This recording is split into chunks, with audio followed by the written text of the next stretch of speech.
সুপ্রিয় bank job প্রত্যাশীবৃন্দ, যে যেখান থেকে দেখছেন সকলকে কেরিয়ার ম্যাপ মিরপুর 10 শাখার পক্ষ থেকে লাল গোলাপ শুভেচ্ছা ও ভালোবাসা জানাই। আশা করছি সকলে অনেক অনেক ভালো আছেন, সুস্থ আছেন। কেরিয়ার নিয়ে কিন্তু এই মুহূর্তে সকলেরই ভাবা উচিত। কেননা ভাবা উচিত, দেখেন, লেখাপড়া শেষ করে প্রত্যেকটা তরুণ তরুণীর একটা উদ্দেশ্য হচ্ছে স্মার্ট একটা জব করা। স্মার্ট জব করা মানে হয়তো ব্যাংক জব। কেন ব্যাংক জব? আপনি দেখেন বিসিএস বছরে সার্কুলার হয় একটা, আর ব্যাংকের সার্কুলার হয় একের অধিক, একাধিক, হাজার হাজার সার্কুলার। আর ব্যাংকে বিসিএস কিন্তু এত হওয়ার সুযোগ নাই। তাহলে আপনাকে অবশ্যই কেরিয়ার করার জন্য অবশ্যই ব্যাংকের দিকে ছুটতে হবে। আপনি যেভাবেই দেখেন কেন, আগে আপনার একটা জব দরকার। একটা জব যখন হয়ে যাবে, আপনার হাতের কুটি যখন স্থপতি হয়ে যাবে, তখন আপনি যেদিকেই ছুটেন কোনো সমস্যা নাই। কিন্তু তার আগে আপনাকে একটা জব নিশ্চিত করতে হবে।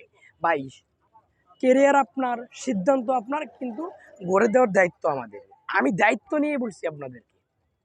আপনি যদি লেখাপড়া গ্র্যাজুয়েশন কমপ্লিট করে থাকেন, দ্রুত জব পেতে চান, তাহলে অবশ্যই আপনাকে ব্যাংকের দিকে ছুটতে হবে। কারণ ব্যাংকের সিলেবাসটা অতি ছোট, শর্ট সিলেবাস। যদিও ইংলিশ ভার্সন, যদি কোনো স্টুডেন্ট 6 থেকে 7 মাস স্টাডি করার মতো স্টাডি করে, তাহলে সে অল্প দিনেই ভালো কিছু করা সম্ভব। এই জন্য আমি আপনাদেরকে বারংবার বলে থাকি, ভাই, যেদিকেই ছুটাছুটি করেন, অবশ্যই আপনাকে আগে একটা স্থায়িত্ব করতে হবে। স্থায়িত্ব করার পরে আপনি ছুটাছুটি করেন। ওকে, সেই পর্যন্ত ভালো থাকবেন, সুস্থ থাকবেন।